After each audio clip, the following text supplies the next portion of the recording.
Hello and welcome into Loftside Banter. Today's show, we're doing something a little bit differently, actually. We're actually live streaming this to Riverside, which is the program that I use to record this. So we're actually going to do a live stream as we're doing it, and that's kind of cool. I don't really know what to expect, considering I have just kind of my notes for today. We'll go into the NFL. We'll go into a little NBA, and we'll go into some other award winners and stuff like that for Major League Baseball. I might save that for another one. But for the time being right now, we'll talk about the NBA. We'll go into some details like that. I would love for anybody to, I guess, message. I don't know if you can do that on this or not. We'll see. But we are live streaming this recording as we go along. So, an eventful week in the NFL, as we'll go over some scores from week 11. Briefly, we'll take a look at some different things, and then there's some huge injury updates that are coming up and some team news and stuff like that. But last week, we saw a game in Spain for the first time ever between the Miami Dolphins and the Washington Commanders, and the Dolphins won in overtime 16-13. The Commanders' season is all but over. We all understand that. And I think with Jaden Daniels out and Marcus Mariota, playing right now, I don't think it necessarily means, losing your starting quarterback and putting all your eggs in kind of in that Jaden Daniels basket, which we've seen the Commanders/Redskins do before. You're going to get a high draft pick, and you hope that person pans out with the return of Jaden Daniels. But again, we've seen this story before with them. I'm very high on Jaden Daniels. I actually was kind of hoping the Patriots got him at 3. I mean, I'm happy with what has happened right now. But my concern with Jaden Daniels is he's going to get so beat up this year that he's going to be in that particular time frame where, it's kind of an RG3 retread, if you will. I think Jaden Daniels has a lot more passing ability than RG3 did, at least in the short time that we've seen it. But RG3 got knocked out for good. Whereas Jaden hasn't had that injury. I mean, a dislocated elbow sucks. It hurts, I'm sure. But at the moment, it's not a non-recoverable injury. The thing with Jaden Daniels is he has to become that pocket passer. He can't be the drift outside. Like, he can extend play. Like, extending plays is different. But he's not necessarily extending plays. He's taking the brunt of the punishment. And we've seen it over and over again. So Washington, I think the course that you're on, or the course that you're on for this season, I think you're okay long term. We're starting to see the similarities again that come back from the RG3 saga. We were all fascinated with RG3 and what he brought. We were all fascinated last year with Jaden Daniels getting him to the NFC Championship game. Here we are this season. He's been down with an injury 3 times this year. I've counted because he was on my fantasy team. He's no longer. But this team, I think, still has that future. And with a high draft pick, you need some help on that defense. The defense has been atrocious. Now, Dan Quinn took over defensive play calling, and they looked really good against Miami, but they looked good. Some other scores from last week. Pittsburgh 34-12 over the Cincinnati Bengals, where we start to see, I don't think Joe Burrow is coming back this week because they play the Patriots. But the concern with the Steelers is Aaron Rodgers went down with what looked like, I think, broken wrist. And we're starting to, we're looking at Aaron Rodgers and this team and where they're at right now. They're 6-4. Aaron Rodgers was 9 of 15 for 116 yards and a touchdown. You had Jalen Warren and you had Kenneth Gainwell kind of get banged up a little bit in this game as well. But Mason Rudolph came in and went 12 of 16. And Nobody is saying that Mason Rudolph is a better quarterback than Aaron Rodgers, even now. But he looked pretty good. Granted, against a Bengals defense that has been also atrocious for 2 years now. So I think Joe Flacco has done enough to kind of keep them relevant. The Bengals are going to go through another year without the playoffs. With that offense is crime. It's a crime. And then not only that, but you had Jamar Chase spit in the face of Jalen Ramsey, which I'm sure there's a lot of people that will have wanted to do that, but you can't do it in the middle of an NFL game on camera. And to say that I just never did it, there's a lot of cameras looking at you at any given time. I'm sure there's cameras dedicated to you. So I find it interesting that this is where the Cincinnati Bengals are going to be after all of this. Jamar Chase is going to be out against the Patriots, which is a delightful thing for me. And then the Steelers are kind of in this weird spot again, where they're 6-4. They look like they're probably going to make the playoffs, but it's going to be one of those first round exits again. That's what it seems like. We're going to see if we can send this live stream out to people.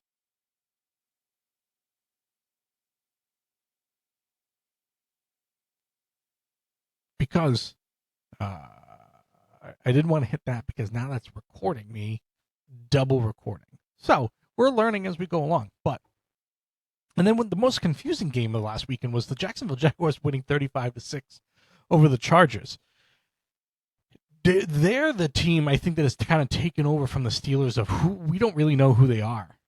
They're going to come out and win 35-6 over a Chargers team that's a hard-nosed football team, and they out-physicaled them, which is interesting.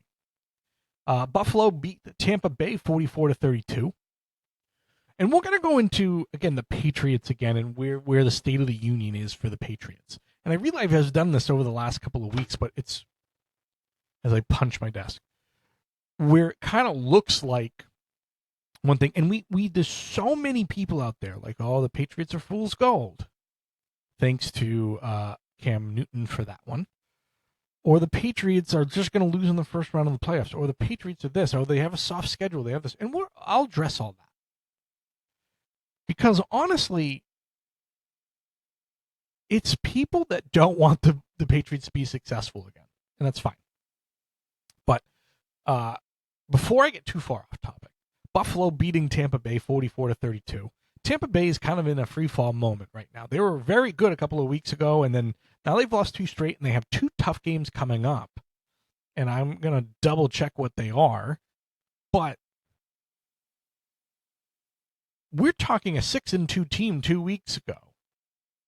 And now you're going to play the Rams,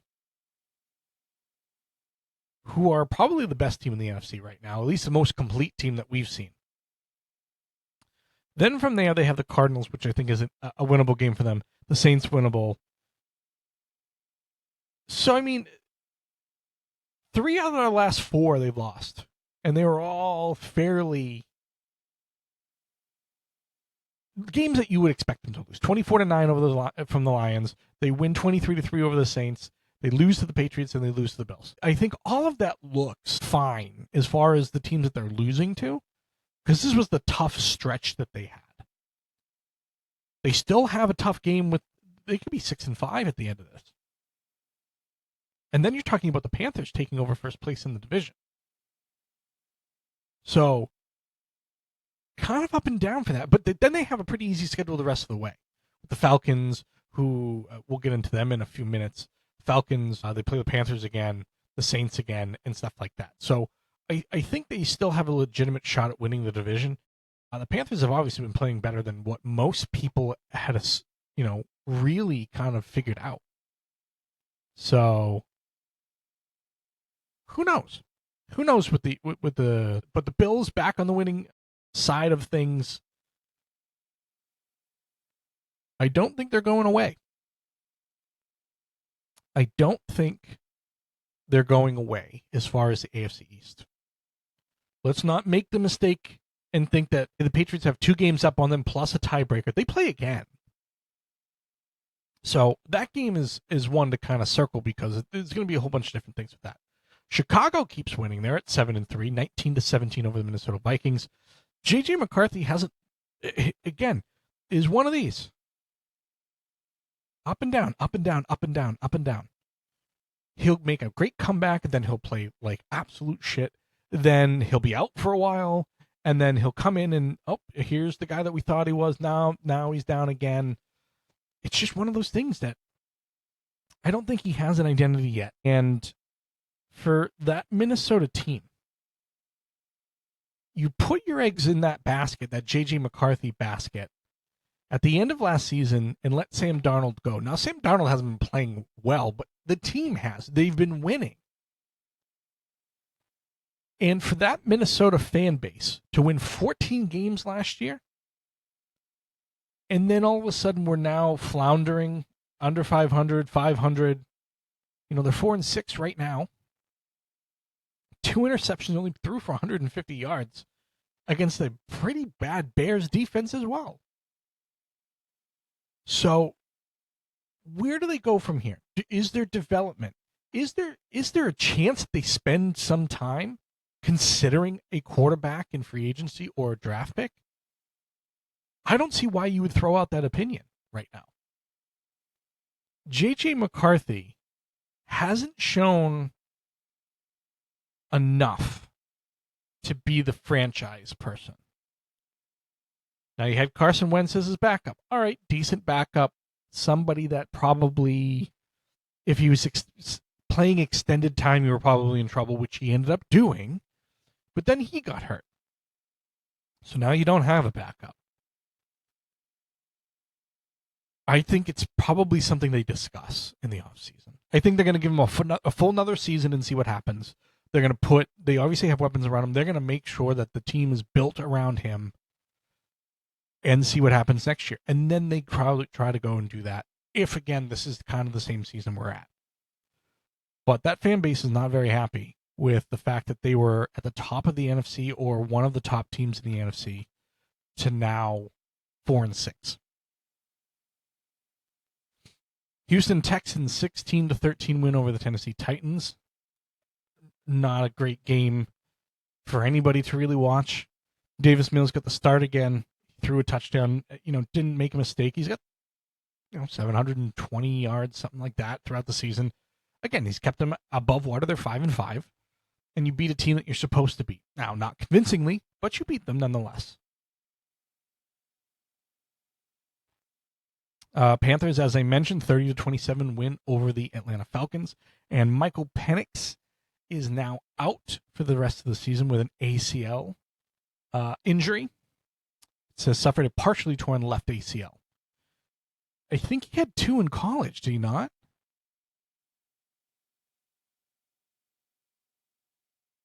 Michael Penix was having a decent year. It's still under 2,000 yards passing, 60% completion percentage, 9 touchdowns, 3 interceptions. You couldn't really complain about.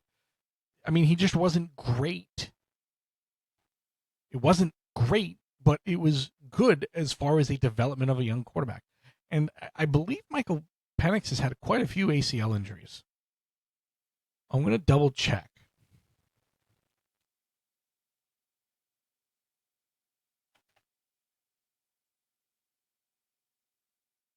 Yeah, Michael Penix has faced 2 ACL injuries in his NFL career. His most injury, partially torn ACL, will require surgery and silence for the rest of 25. The injury occurred during the game against the Panthers, blah, blah, blah.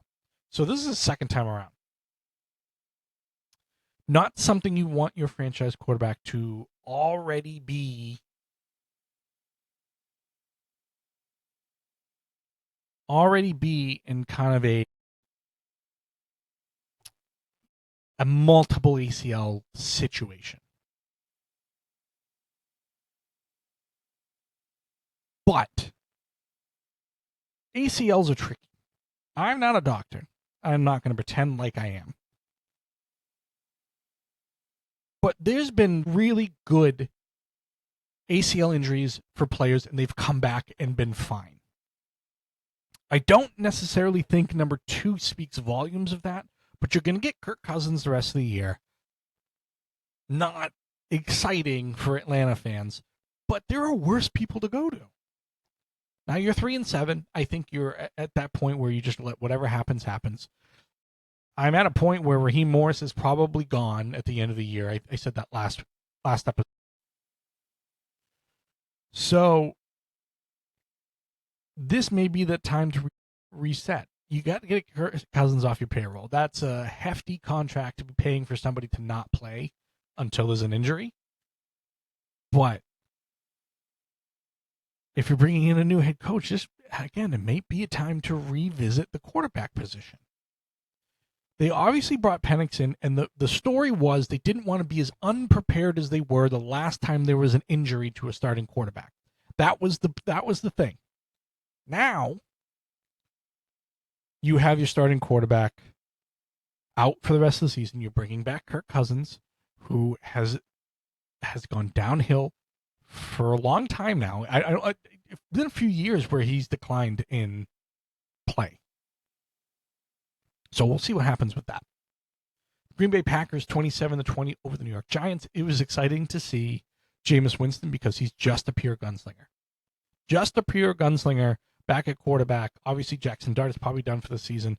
Russell Wilson, he's been done for a while as well. The Green Bay Packers didn't win convincingly, but they won. They had to get back to winning ways, and thankfully they have. A Rams 21-19 win over the Seattle Seahawks. Seattle's very good, and to win by 2 points or to beat Seattle, and Sam Darnold play a Sam Darnold game that we're used to, making bad passes. I think he had 4 interceptions or something like that. But you got to win. Yeah, 4 interceptions, no touchdowns. You got to win by 2 points.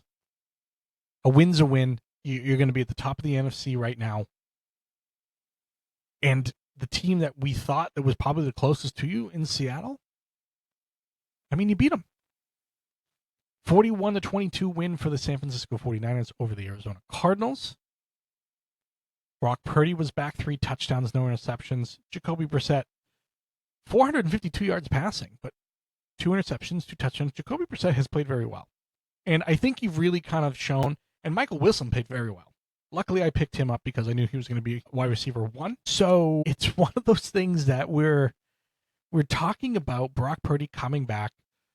Mac Jones did a great job at keeping them afloat during that time. And San Francisco is starting to get some guys back. We all know what they can do at full strength. They obviously haven't been full strength for a couple of years now. But San Francisco gets the win. They keep marching on.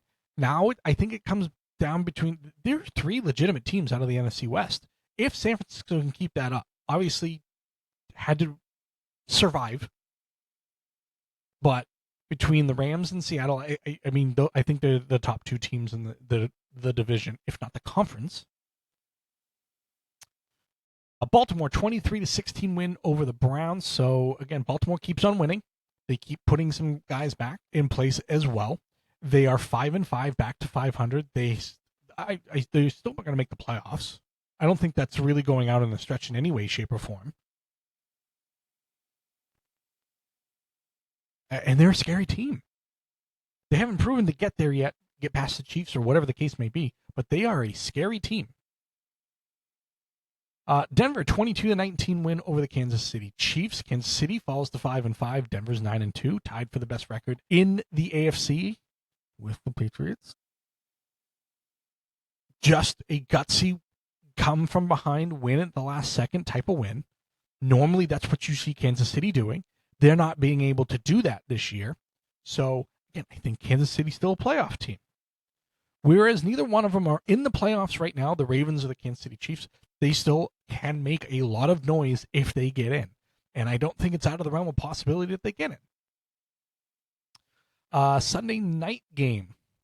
Philadelphia Eagles 16, Detroit Lions 9. Real barn burner there.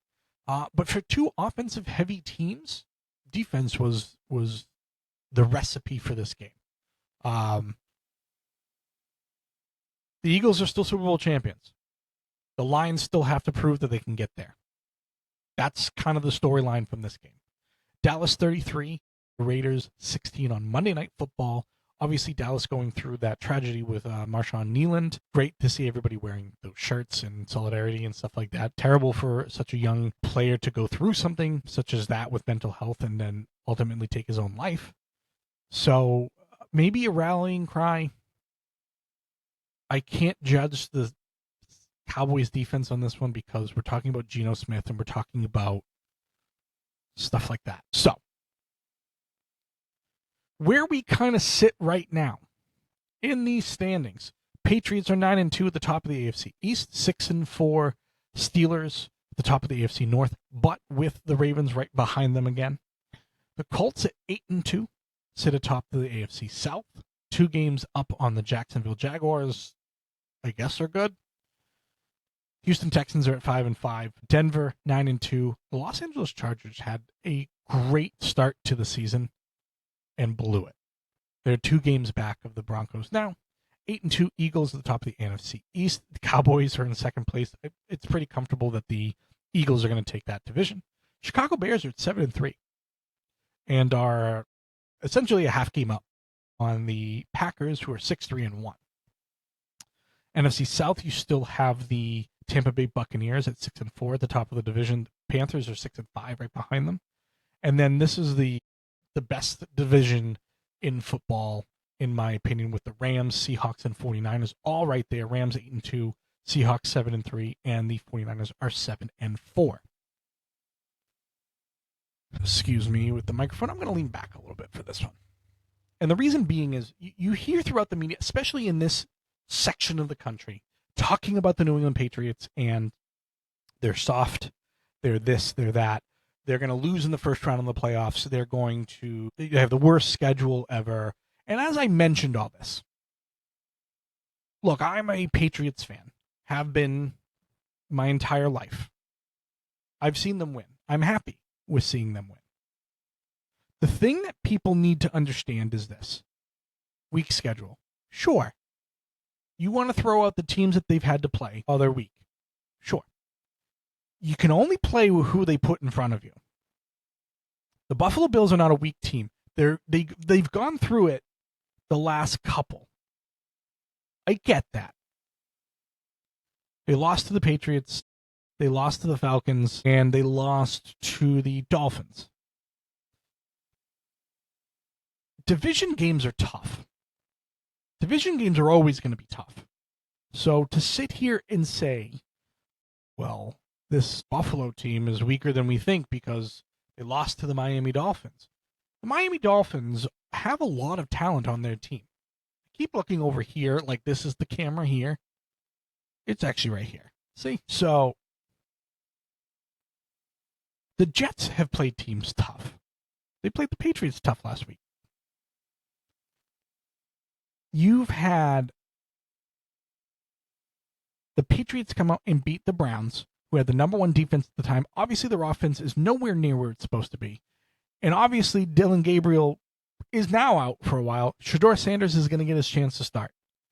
So anybody that has all their eggs in the Shedeur basket, we'll see what happens with that. But again, the Patriots have played the teams that have been put in front of them. AFC East is down this year. Sure. Oh, well, they lost to the Raiders and the Steelers. So both games I went to, by the way. Raiders are 2-8. The Steelers obviously 6-4, as I mentioned.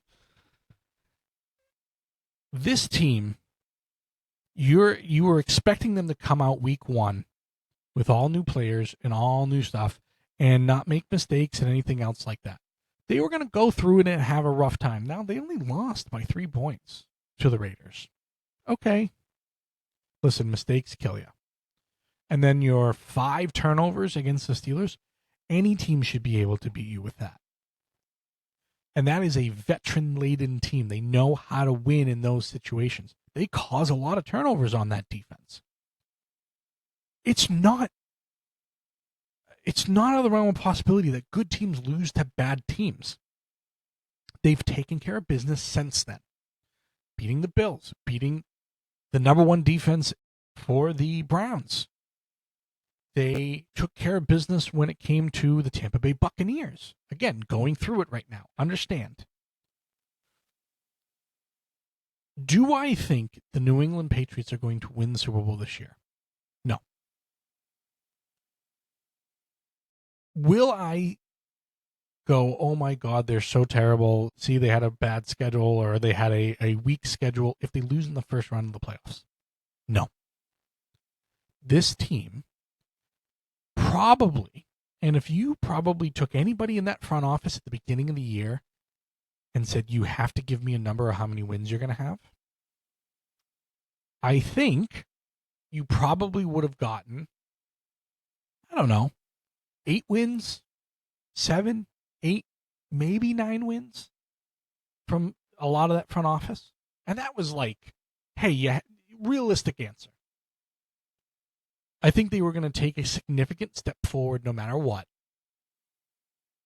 and probably be in that 7 to 9 win range. It's kind of where I thought they were going to be, maybe a little bit worse than that.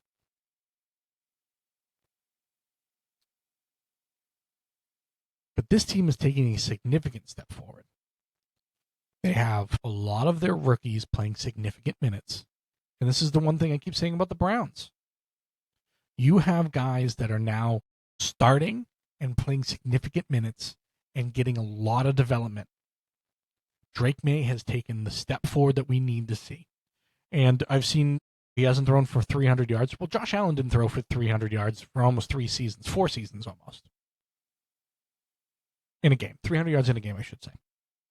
Drake May leads the league in passing yards, if I'm not mistaken. He still makes a few mistakes in judgment in the red zone and stuff like that. That hopefully they'll teach that out.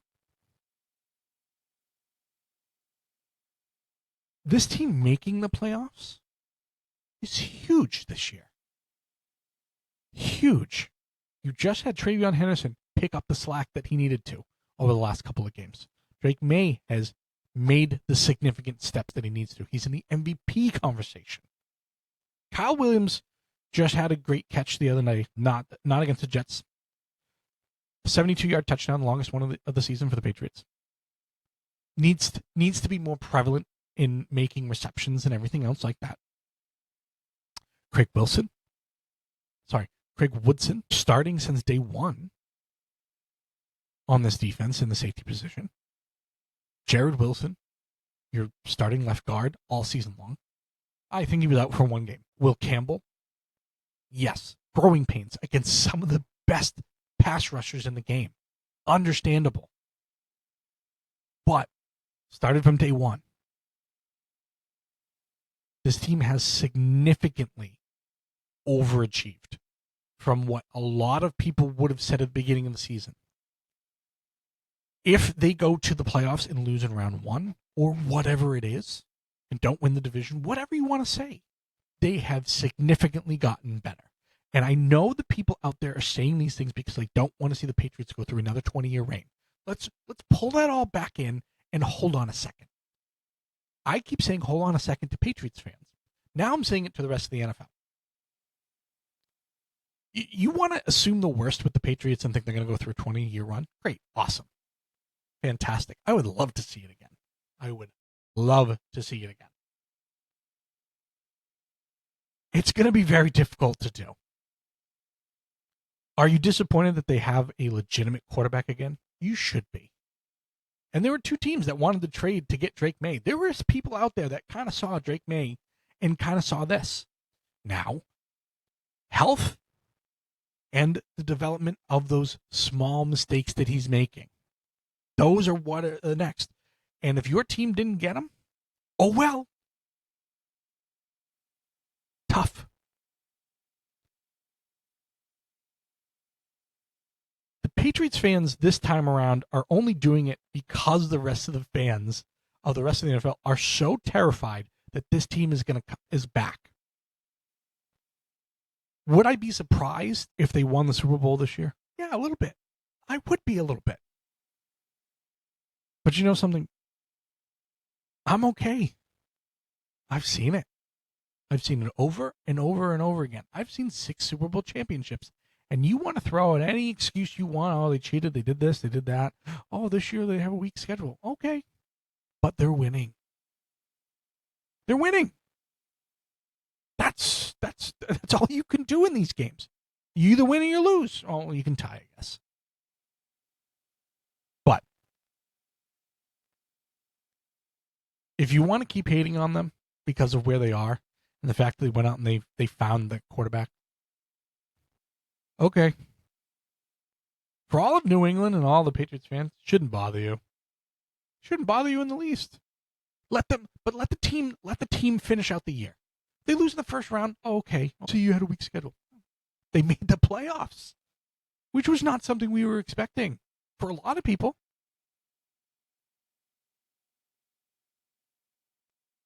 The Drake May thing, you should be worried about all the draft picks they look like they've hit on. Again, Will Campbell, Jared Wilson, Travion Henderson, Kyle Williams I won't put in there quite yet, but Craig Woodson has been playing the whole time. They just brought up the one rookie they had on their practice squad the entire year. Any team had the ability to go get him. Now, with this team, though, we're talking about a Milton Williams injury. That's a significant injury. I was going to say, going into the show, they've avoided the major injury. Now you have one for at least 4 weeks. High ankle sprain or whatever it is. Now you have that injury. What can happen from there? Christian Barmore is your guy that's going to take over. Now, Christian Barmore was great in his own right on bad teams. Had to go through the blood clot issues, right? Now, only playing 60% of the snaps this season. Again, hey, we're going to get you in there. 60% of the snaps, 70% of the snaps, whatever it is. I think it was like 63%. We have Milton Williams. We can bring you along, and if things start to whatever, your conditioning, whatever, we got you. Now you got to play significant time again, which I think he's capable of. So this team has to figure out if they can overcome that. Now you got Cincinnati up there. Cincinnati's been, they have a great offense. No Jamar Chase. I don't think Joe Burrow is playing, so you're going to have Joe Flacco again. Veteran. I don't think you're going to blow them out by any means. Depends on that defense that decides to show up, which it never does. Maybe you do. But everybody can you want to keep complaining about the Patriots winning and all, you want to come up with every excuse. You've been doing that for over a quarter of a century. You were delighted to see them. My thing was, I'm okay with the Patriots as long as it's desirable football to watch. They weren't for the last 2 years. Now they are. It's must-see TV on the weekends. So,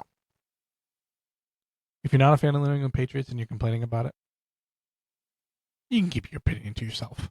You want to come on and you want to debate me on it and you're going to come and tell me, oh, they have a weak schedule? Okay. They didn't pick it. It's not like college football when you go and you pay weaker schools to play you. This is who you're assigned to play. You can't. What's the line I heard yesterday? You can't complain.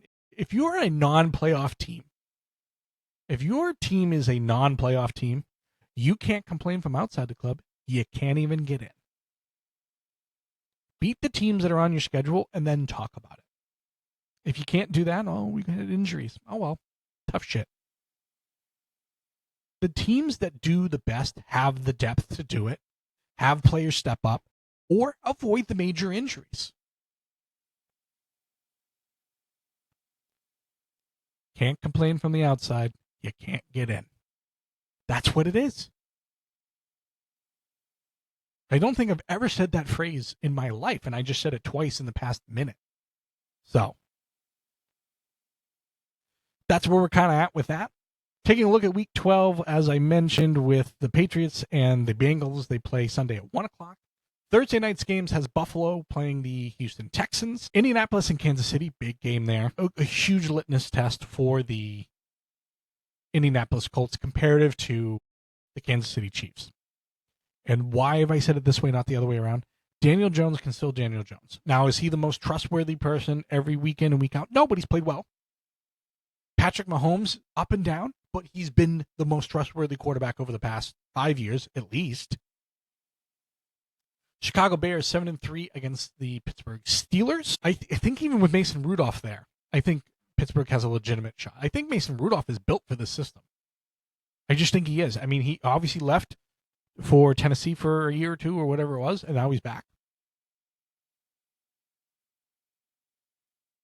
The Ravens against the Jets. Ravens are going to win that game. Seattle 7-3 against the 1-9 Tennessee Titans. Good luck to you, Tennessee. Minnesota Vikings against the Packers. I think the Packers are hopefully going to wake up, and we're going to see JJ still struggle. The Giants and the Lions. Lions need this get-right game again.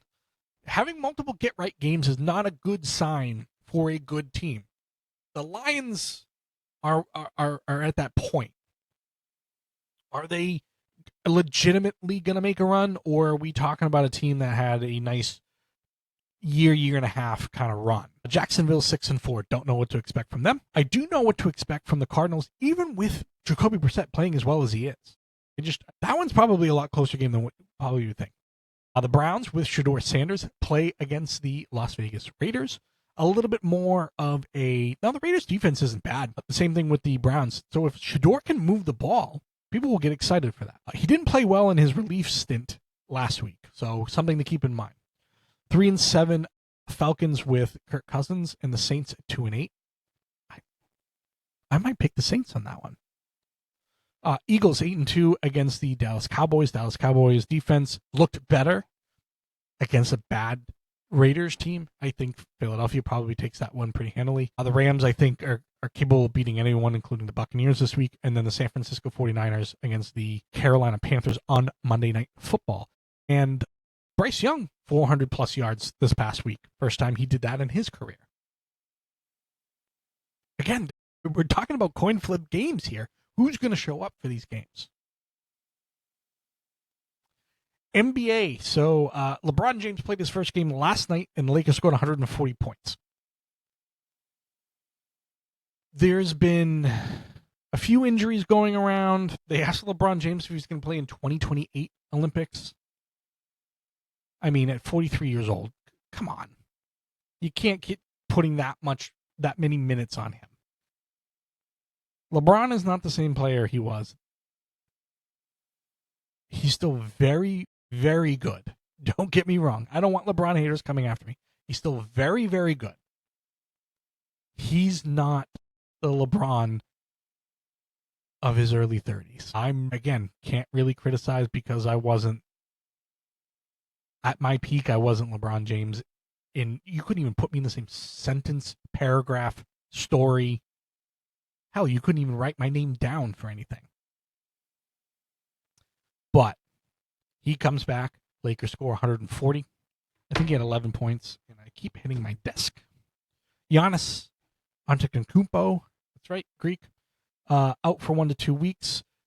Stephen Castle out for 1 to 2 weeks. So some high-profile injuries in the NBA early on. Stephen Curry out against the Heat with ankle soreness. This is typically around that time where they've played, 15, 20 games, and some guys are like, let's set out a few. The NBA is strange like that. Standings-wise, so far, you have the Detroit Pistons at 13-2 at the top of the Eastern Conference. Towards the bottom, Indiana Pacers and Washington Wizards have only won a game apiece. The Oklahoma City Thunder are 14-1. I haven't heard anybody really talk about them challenging the Warriors record, and I don't think they necessarily will. I don't think a team will for a while. The Thunder are built to do it. The Thunder are absolutely built to do it. And then the bottom of the Western Conference, Sacramento Kings 3-11, and New Orleans Pelicans are 2-12. Pelicans are in rough shape, man. I went to a few of those games. They had cheap tickets compared to the Saints and everything else like that. But you're looking at Zion Williamson's out again. Jordan Poole's out. Derek Queen has looked okay. I thought he would have a little bit better numbers. coming out of Maryland. He had big kind of, surroundings with him after hitting that game-winning shot in the NCAA tournament for Maryland. Just disappointing. Jeremiah Fears has played pretty well. He's 19 years old. So, I mean, they have pieces that are just young and they just need to develop. But Zion Williamson's not doing anybody any favors. He played in a few games, but he's out again. He's still 25 years old, but he can't get on the court for the majority of a season. Herbert Jones, who had great numbers last year, under 10 points a game this year. I don't know. I feel bad for the New Orleans fan base because I lived it for a while. And, the time that they brought in, they had Anthony Davis, they had Boogie Cousins and everything else like that. It looked like they were going to have a legitimate shot at making a run, and they just never got around to it. What can you do? Major League Baseball. A few different moves from the Red Sox, nothing of note. Depth at catcher, which they desperately need, and stuff like that. I'm trying to see if I can find the award winners here.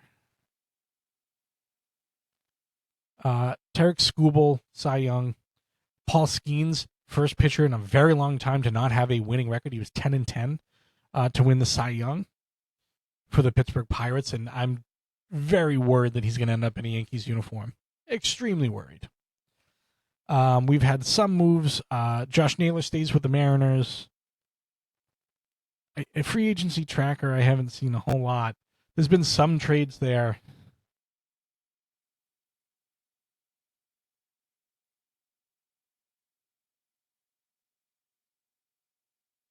A few trades here and there. Grayson Rodriguez, who was a top prospect, was out pretty much all of last season, was acquired by the Angels, which should be able to help them out. And again, the Angels haven't been relevant in how many years? And that's still with Mike Trout.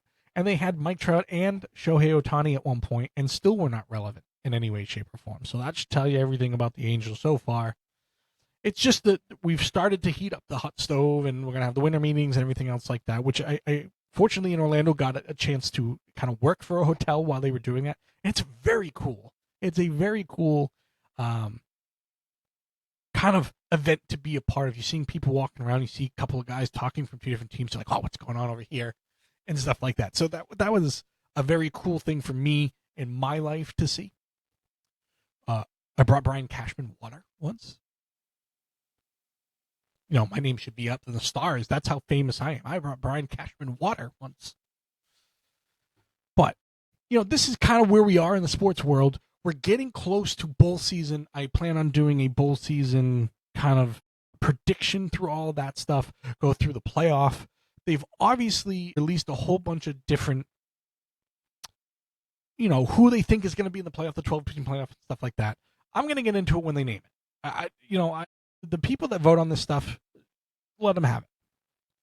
But Steve Sarkisian has said that he's not going to leave Texas for any of these other jobs. And then James Franklin, who was fired from Penn State, is going to go to Virginia Tech, which I think is a great hire for Virginia Tech. They have not been, again, relevant in a while since... they've been up there every so often and stuff like that. But the one thing is Bill O'Brien has had a tough time at Boston College. They played a really good game against Georgia Tech, a ranked team this past week, lost on a last-second field goal. I think he's still trying to build stuff. He didn't have a ton of recruits coming in, so Boston College hopefully will be better next year, hopefully with Bill O'Brien. That's kind of where we're at for now. I'm going to talk a little bit about the card industry, the sports card collectible industry. I've been to 3 card shows, sold a bunch of different ones, have acquired a bunch of them. I collect them as a kid, and we've kind of put card side collectibles as part of this Loft Side Creative Media umbrella, if you will. And from where we are, and from where I started, I had talked to a lot of people in the card community, and some of them weren't very friendly.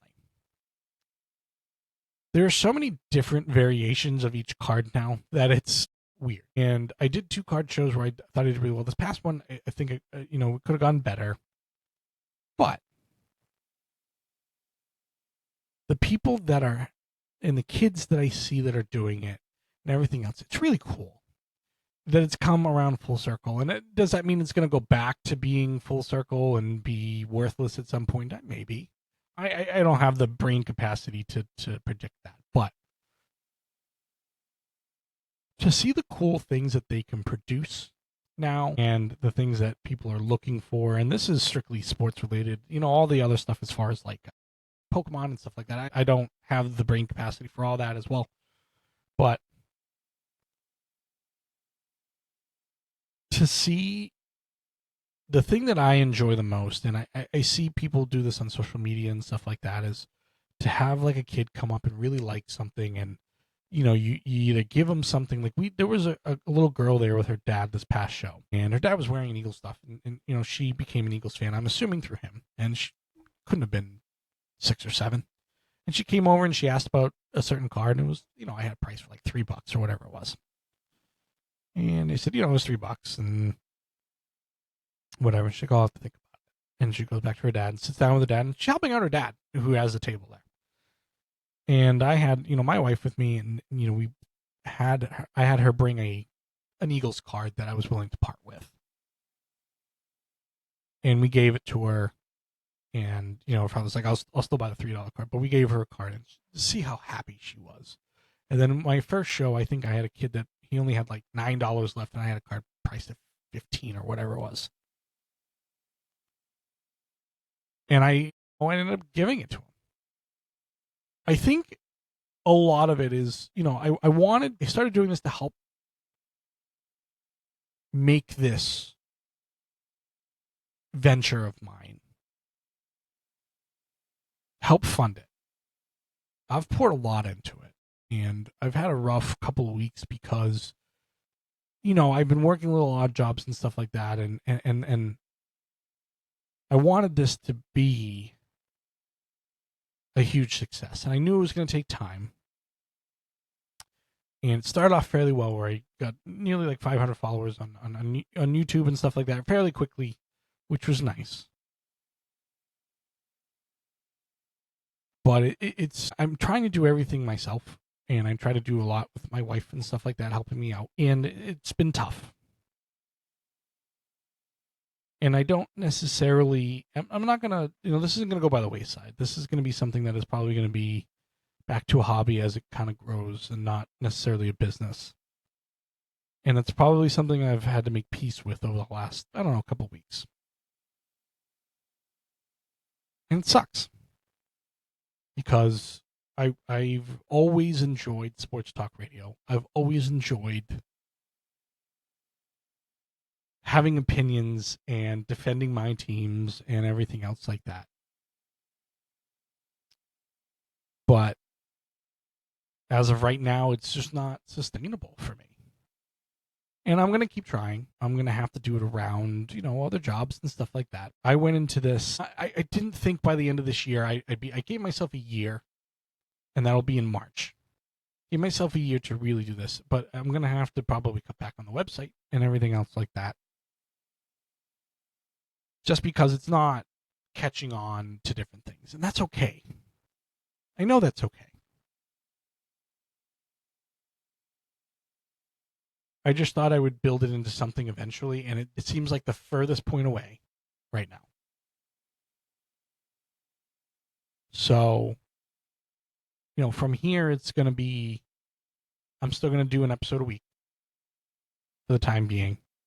Football season makes it a little bit easier because, I can go over the different games and stuff like that. It's weekly and stuff like that. Whereas, even baseball and basketball, it's, looking at different stories and whatnot. But, the card collecting and stuff like that is going to probably go by the wayside for me. And, I've, the Massachusetts Pirates were a big thing for me to get right off the bat. And now they're moving to Orlando, and I doubt they want to talk with anybody that's interviewing up here in Massachusetts. Congratulations to them, by the way. I think it's a move that they probably needed to make. Arena football, who knows where it can go? It's a good substitute in different times, but I don't necessarily think it'll ever be at the forefront. It's very, very different, which is very cool. But a lot of these things that have kind of happened over the last, I don't know, couple of weeks that have made me realize that a lot of hard work has gone into this and it's not necessarily where I want it to be. And that's nobody's fault apart from my own. I didn't necessarily put my eggs in one basket, but I've been searching for that other source of income to plug into this and stuff like that, and it just never really came around. Not yet, anyway. I haven't been really given it a shot, but this will probably be kind of there until it can either start growing again. I need to see some sort of stuff like that. And to Marina and to all the people that have come on, the Berards, Dan and Ian, stuff like that, I'm still more than willing to do that and try to get stuff out there. There's got to be some growth. So you'll notice that there's, again, gaming. A lot of the live stuff is gaming from myself and stuff like that. Don't worry, you won't see a camera on there to start off with. But it's fun for me to do that because it gives some sort of content out there. And again, Loftside Creative Media was meant for all the niche things. And when I can afford to do all of that stuff, I want all these shows on here that people can go find. Hey, let's go to Loftside Creative Media and find stuff on books or movies or gaming or sports, whatever the case may be. But until we get there, there won't necessarily be, all the bells and whistles going up with the website and stuff like that. It may just be, hey, we're going to get this out there and plug it out there and whatnot and figure it out. So I'm still going to work on it and everything else, but I do have to take a backseat to what life needs, which is, income. So it's tough. It's been tough. The people that have been following and stuff like that and leaving comments and stuff, I appreciate that.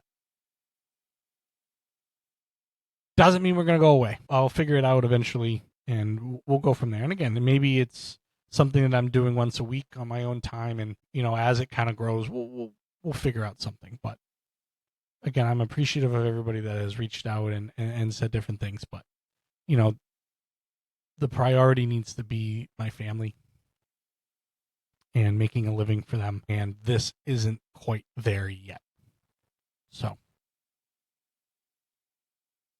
with that, we're going to sign off today. Sorry to end on a sour note a little bit, but just thought everybody who does listen deserves to know. But I thank you very much. Again, it's loftsidebanter.com at loftsidebanter.com.